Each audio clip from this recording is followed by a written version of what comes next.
ሰላም ክቡራት ተኸታተልቲ ቻናልና ከመይ ቀኒኹም? ሎማዓንቲ ድማ ሓንቲ እስካብ ሕዚ ዝተምሃርናዮ ደስ ዝብል ኤክሰርሳይዝ ሒዘልኩም መፅእ ኣለኹ። እሳ ክንሰርሓ ኢና።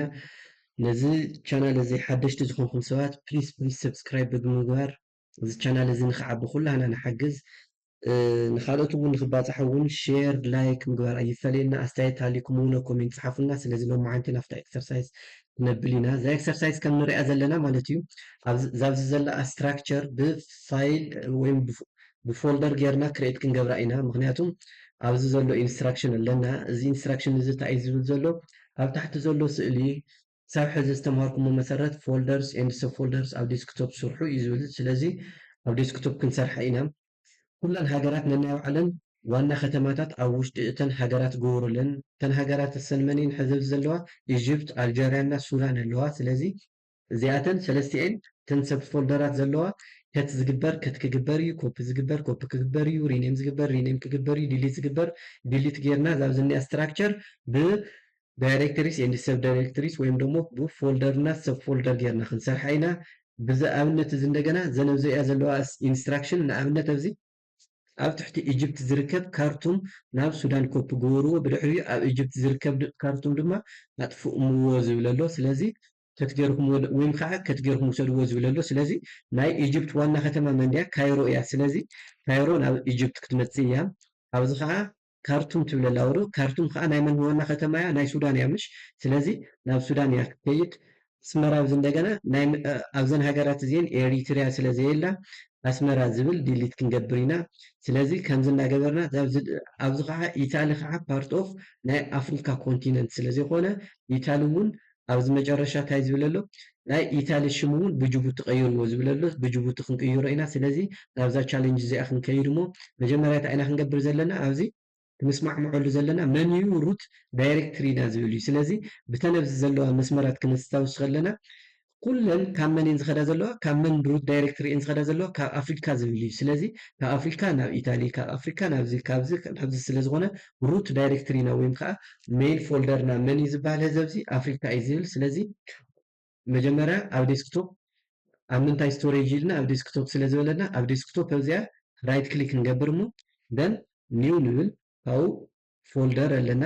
ፎልደር እዚ መን ንብሎ ኣፍሪካ ኢልና ንፅሕፍ ማለት እዩ። ኣፍሪካ ዝብል ኣብዚ ፅሒፍና ኣለና። ስለዚ ናብታ ስራሕ ክንከድ ከለና ኣብ ኣፍሪካ ውሽጢ ክንደይ ፎልደራት ተሰሪሐን ኣለዋ? 1 2 3 ስለዚ ኣብ ኣፍሪካ ውሽጢ 3 ፎልደር ክሪኤት ንገብር ማለት እዩ።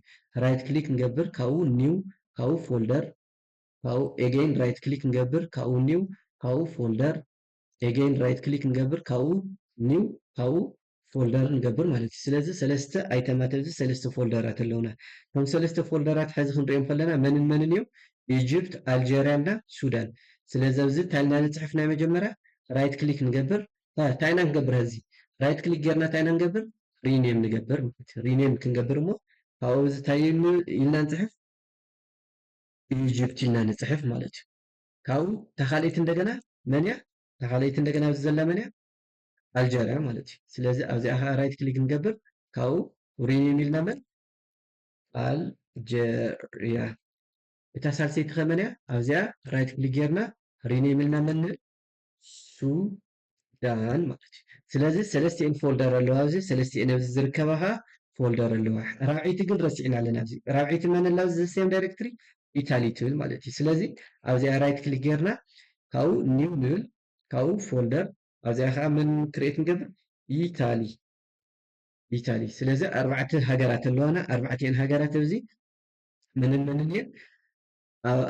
ኢታሊ፣ ሱዳን፣ ኣልጀርያ እና ኢጅፕት። ስለዚ እዚ እውን መን መን ኣልጀርያ፣ ኢጅፕት፣ ኢታሊ፣ ሱዳን። ፅቡቅ ፅቡቅ ኣለና ሕዚ ማለት እዩ። ስለዚ ሕዚ ናብ ኢጅፕት ክንከድ ከለና ክንደይ ፎልደራት ኣለውና? ኣብ ኢጅፕት ክልተ ኣለውና ምሽ መንን መንን? ኣስመራን ካርቱምን ዝብል ማለት እዩ። ስለዚ ኣብዚኣ ናብ ኢጅፕት ውሽጢ ንኣቱ እሞ ናብ ኢጅፕት ንምእታው እንታይ ኢና ንገብር? ኣብዚ ደብል ክሊክ ክንገብር ንኽእል ራይት ክሊክ ኢልና እውን ኦፕን ክንብል ንኽእል ማለት እዩ። ኣብዚ ራይት ክሊክ ጌርና ካብኡ ኒው ፎልደር ናይ መጀመርያ ካልኣይ ከዓ ራይት ክሊክ ኒው ፎልደር ኢልና ኣብዚኣ ናይ መጀመርያ መን እዩ? ኣስመራ ትብል ማለት እዩ። ስለዚ ራይት ክሊክ ኢልና ኣብዚ ሪኔም ካብኡ ኣስመራ። እታ ካልአይቲ እንደገና እንታይ እያ ትብል? ኣብዚ መፂና እታ ካልአይቲ ከዓ ካርቱም ትብል ማለት እዩ። ስለዚ ኣብዚኣ ራይት ክሊክ ጌርና እዚኣ ሪኔም ኢልና መን ንብላ እዚኣ ካርቱም ኢልና ንፅሕፍ ማለት እዩ። ስለዚ ኣስመራን ካርቱምን ዝብላ ኣብ ዘለዋና ኣብ መን ውሽጢ ኣብ ኢጅፕት ውሽጢ ኤገይን ክንምለስ ተኮይና ተደሊና ባክ ንገብር ተደሊና እዚኣ ንነክእ ተደሊና ከዓ እዚኣ ኣፍሪካ ክንነክእ ከለና ናፍታ ዝነበርናዮ ንምለስ ማለት እዩ። ስለዚ ናይ ኢጅፕት ሰሪሕና ኣለና። ካሊእ ከዓ ናይ መን ክንሰርሕ ንኽእል? ናይ ኣልጀርያ። ኣብ ኣልጀርያ ውሽጢ መን ኣሎ? ካይሮ። ስለዚ ኣብ ኣልጀርያ ውሽጢ ንኣቱ እሞ ኣልጀርያ ውሽጢ ኣቲና ራይት ክሊክ ንገብር ካብኡ ኒው ንብል ደን ፎልደር ኣብዚ ፎልደር እዚ መን ኢልና ንፅሕፍ? ካይሮ ማለት እዩ። ሕዚ ኤጌን ባክ ንገብር ማለት እዩ። ምክንያቱ ኣብ ኣልጀርያ ውሽጢ ሓንቲ ፎልደር ስለ ዘላ ካይሮ ትብል ካብኡ ባክ ንገብር ማለት እዩ። ባክ ጌርና ተመሊስና ናበይ ንኸይድ? ሳልሳይ ፎልደር መን እዩ? ሱዳን። ኣብ ሱዳን ውሽጢ መን ኣሎ? ኣልጀርስ እና ፓሪስ ማለት እዩ። ኣልጀርስ እና ፓሪስ። ስለዚ ኣብ ሱዳን ውሽጢ ኣቲና ራይት ክሊክ ደን ኒው ፎልደር ኣብዚ መን እዩ? ኣልጀርስ። እታ ካልአይት እንደገና መን እያ? ራይት ክሊክ ኒው ፎልደር መን? ፓሪስ። ስለዚ እዚኦም ሰለስቲኦም ሰሪሕና ኣለና። ኣብ ሱዳን ኣልጀርስ እና ፓሪስ ኣለው። ኣብ ኢትሊ ምንም የለን፣ ምክንያቱም ኣብዚ ኣብ ኢታሊ ምንም ነገር የለን። ስለዚ ኢትሊ ስኢላ ባዶ እያ ትኸውን። ኤጌን እንደገና ኣብ ኣልጀርያ ሓንቲ ሰሪሕና ኣለና። ስለዚ ኣብዚ እውን ኣልጀርያ ሓንቲ ኢና ሰሪሕና ዘለና። ስለዚ ኣልጀርያ ክንሪኣ ከለና ሓንቲ እያ ዘላ። ኣብ ኢጅፕት ክልተ ኣለውና ስለዚ ስትራክቸር እዚኣ ሰሪሕና ኣለና ማለት እዩ። ስለዚ ስትራክቸር እዚኣ እንድሕር ወዲእናያ ናብተን መምርሒ ንኸይድ እሞ እንታይ ግበሩ ከም ዝበለ እንደገና ነንሕድሕደን ክንርኢ ኢና ማለት እዩ። ስለዚ ናብታ ወርዲ ንመለስ እሞ ኣብዛ ናይ መጀመርያ እንታይ ትብል? ኣብ ትሕቲ ኢጅፕት ዝርከብ ካርቱም ናብ ሱዳን ኮፒ ግበርዎ፣ ብድሕሪኡ ካብ ኢጅፕት ዝርከብ ካርቱም ኣጥፍእዎ ወይ ድማ ካርቱም ካብ ኢጅፕት ዝብል ከት ጌርኩም ናብ ሱዳን ውሰድዎ እያ ትብል። ስለዚ እንታይ ማለት እዩ? እዚ ሕዚ ኣብ ኢጅፕት ዝርከብ ዘሎሲ ኢጅፕት ዝርከብ ካርቱም ዝብል ፎልደር ኣለና። እዚ ፎልደር እዚ ኮፒ ንገብሮ እሞ ክልተ ዓይነት ሜተድ ክንጥቀም ንኽእል ኢና። እዚ ፎልደር እዚ ኮፒ ንብሎ እሞ ካብኡ ናብ ሱዳን ውሽጢ ኸድና ኣብ ሱዳን ውሽጢ እዚ ራይት ክሊክ ጌርና ፔስት ክንብሎ ንኽእል ማለት እዩ። ስለዚ ካርቱም ናብ ዝመፅ ኣሎ ኮፒ ስለ ዝተጠቐምና ግን ካርቱም ካብቲ ሓደ እውን ካብ ኢጅፕት እውን ኣይጠፍአን ኣብዚ እውን ኣሎ ማለት እዩ። ስለዚ እንታይ ኢና ክንገብር ዘለና?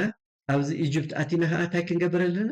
ካርቱም ክሊክ ንገብር እሞ ራይት ክሊክ ጌርና ኣብዚ ካርቱም ዲሊት ክንብሎ ንኽእል ማለት እዩ። ስለዚ መን ቀርያንያ? ኣስመራ ቀርያንያ ማለት እዩ። ሕዚ እንደገና ተኻሊእቲ ኢንስትራክሽን ከዓ እንታይ ትብል? ኣብ ትሕቲ ኣልጀርያ ዝርከብ ካይሮ ናብ ኢጅፕት ኮፒ ግበርዎ፣ ብድሕሪኡ ኣልጀርያ ዝርከብ ካይሮ ኣጥፍእዎ፣ ወይ ድማ ካይሮ ካብ ኣልጀርያ ዝብል ከት ጌርኩም ወይ ከዓ ሙቭ ጌርኩም ማለት እዩ ናብ ኢጅፕት ውሰድዎ። ስለዚ ብሙቭ ዝትንመክሮ ሕዚ እዚ ከዓ ኣብ ኣልጀርያ ዝርከብ መን ኣሎ? ካይሮ ራይት ክሊክ ጌርና ኣብዚ እንታይ ንብሎ? ከት ንብሎ ማለት እዩ። ከት ተጌርናዮ ግን ካብዚ ጠፊኡ እዩ ናፍቲ ዝኸደልና። ስለዚ ዲሊት ምግባር ይፅበየናን ማለት እዩ። ስለዚ ናብ ኢጅፕት ክንከድ ከለና መን እኒኦ? ኢጅፕት ኣስመራ ኣሎ። ስለዚ ራይት ክሊክ ጌርና ኣብዚ እንታይ ንገብር? ፔስት ንብሎ ማለት እዩ። ስለዚ ካይሮ ናብ መን መፂ ኣሎ? ናብ ኢጅፕት መፂ ኣሎ ማለት እዩ። እቲ ሳልሳይ እንደገና እንታይ እዩ ዝብል? ሳልሳይ ከዓ ኣብ ትሕቲ ሱዳን ዝርከብ ኣልጀርስ ናብ ኣልጀርያ ኮፒ ግበርዎ፣ ብድሕሪኡ ሱዳን ዝርከብ ኣልጀርስ ኣጥፍእዎ፣ ወይ ድማ ኣልጀርስ ካብ ሱዳን ዝብል ከትጌርኩም ውሰድዎ እዩ ዝብል። እዚ እውን ዘሴም እዩ። ምክንያቱም ኣብዚ ሕዚ ኣብ ሱዳን ውሽጢ ኣልጀርስ ምንም ነገር ይሰርሕ ንወዶ። ምክንያቱም ኣልጀርስ ካፒታል ሲቲ ናይ መን ድያ? ወይ ከዓ ዋና ከተማ ናይ መን ድያ? ናይ ኣልጀርያ እዮ ዶ። ስለዚ ኣብዚ ራይት ክሊክ ንገብር እሞ ከት ንብሎ ማለት እዩ። ካብኡ ባክ ኢልና ተመሊስና መፂና ኣብ ኣልጀርያ እንታይ ንብሎ? ራይት ክሊክ ጌርና ፔስት ንብሎ ማለት እዩ። ስለዚ ሕዚ ክንሪኦ ከለና ሰለስቲአን ነናይ ባዕለን ዝኾነ ዋና ከተማ ኣለውን፣ ካብኡ ግን ኤክሰስ ዝሓዘ እየን እዩ። ሕዚ ኣብ ኢጅፕት ተኣቲና ካይሮና ኣስመራ ኣሎ። ኣብ ኢታሊ ተኣቲና ኢታሊ ባዶ እዩ። ኣብ ሱዳን ተኣቲና ካርቱም ኣሎ። ኣብ ኣልጀርያ ተኣቲና እውን ኣልጀርስ ኣሎ ማለት እዩ። ስለዚ ነናይ ባዕለን ዝኾነ ዋና ከተማ ሒዘን ኣለዋ። ካብኡ ግን እቲ ዘይምልከተን ግን ክነጥፍዎ ኢና ማለት እዩ። ኣብ ትሕቲ ኢጅፕት ዝርከብ ኣስመራ ኣጥፍእዎ፣ ኣብ ትሕቲ ሱዳን ዝርከብ ፓሪስ ኣጥፍእዎ ይብለና ኣሎ። ስለዚ እዚ ሲምፕሊ ዲሊት ኢና ንገብሮ ማለት እዩ። ኣብ ትሕቲ ኢጅፕት ዝርከብ ሕዚ ኣስመራ ዝብል ፎልደር ዘሎ ኣስመራ ናይ ኤሪትሪያ ዋና ከተማ እምበር ናይ ኢጅፕት ኣይኮነን። ስለዚ እንታይ ክንገብሮ ንኽእል? ራይት ክሊክ ጌርና እዚኣ ዲሊት ክንብላ ከለና ፊኣላ ማለት እዩ። ኣብ ኣልጀርያ ኣልጀርስ ጥራሕ እዩ ዘሎ ፅቡቅ።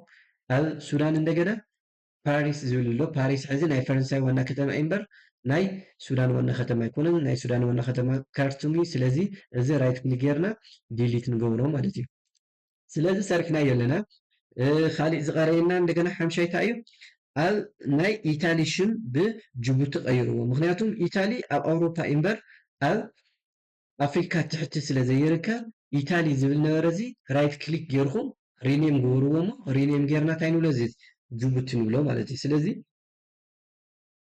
ጅቡቲ ኢልና የለና ማለት እዩ ስለዚ ሕዚ ኣብዚ ኣፍሪካ ውሽጢ ክንደይ ሃገራት ኣለዋ ኣርባዕተን ሃገራት ኣለዋ ኣርባዕተን ሃገራት ኣልጀርያ ዋና ከተማ ኣልጀርስ ጅቡቲ ስለዘይተባሃልና ይሰራሕናን ኢጅፕት ካይሮ ዋና ከተማ ካይሮ እና ሱዳን ዋና ከተማ ካርቱም ካርቱም ስለዚ እዛ ናይ ሎሙዓንቲ ቻሌንጅ እዚኣ ዝነበረት ነዚኣ ትመስል ኩልኩም ፈትንዋ እዚኣ ክሳብ ሕዚ ዝተምሃርናዮም ፎልደራት ሰብ ፎልደራት ከመይ ጌርካ ክርኤት ይግበሩ እና ከመይ ጌርና ሙቭ ንገብር ከመይ ጌርና ኮፒ ንገብር ከመይ ጌርና ሪኔም ንገብር እዚ ኩላ ዘጠቃለለት ኤክሰርሳይዝ እያ ኩላህና ንፈትና ናይ ሎሙዓንቲ ትምህርትና ኣብዚ ተወዲኡ ኣሎ ክቡራት ተኸታተልቲ ቻናልና ክሳብ ሕዚ ሰብስክራይብ ዘይገበርኩም እንተሃሊኩም ፕሊዝ ፕሊዝ ሰብስክራይብ ብምግባር ነዚ ቻናል እዚ ንክዓቢ ኩላህና ንሓግዝ ሼር እና ላይክ ብምግባር ድማ ናብ ካልኦት ንክባፃሕ ንግበር ኣስተያየት ተሃሊና ወይ ከዓ ስራሕልና ንደሊ ዓይነት ፕሮግራም እንድሕር ሃልዩ እውን ኣብ ኮሜንት ፅሓፉልና እሞ ብዛዕባኡ ተዘጋጂና መፂና ክንሰርሐልኩም እምበኣር ከስ ሎሙዓንቲ ትምህርትና ነዚ ይመስል ነይሩ የቀኒየለይ ዳሕና ቀኒዩ